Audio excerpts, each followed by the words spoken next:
Komedian Narji belakangan jarang terlihat di layar kaca. Bukan tanpa alasan, ia kini memilih untuk menekuni profesi baru sebagai petani. Narji mengatakan, dunia pertanian sebenarnya sudah akrab dengannya sejak kecil. Bersama sang ayah, ia kerap menghabiskan waktu di sawah maupun empang di Pamulang, Tangerang Selatan. Bokap gue itu waktu Tangsel sebelum kayak sekarang. Itu kan dulu bokap gue di empang, di sawah, masih ada sawah di Pamulang itu kan.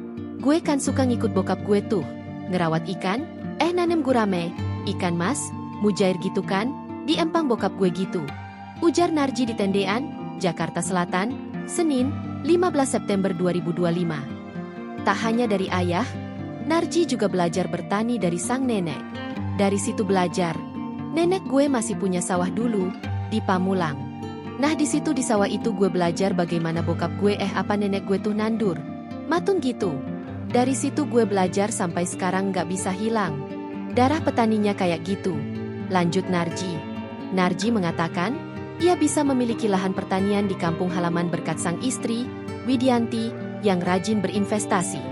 Istri gue rajin nabung. Invest. Bini gue, dia nabung tanahnya rajin di sini. Bini gue itu rajin beli tanah di kampung. Ada uang dia beli, ada uang dia beli, kata Narji. Di lahan tersebut, Narji menanam beragam tanaman mulai dari padi, sengon, hingga jahe. Tak hanya itu, ia juga senang menanam rempah-rempah untuk kebutuhan rumah tangga.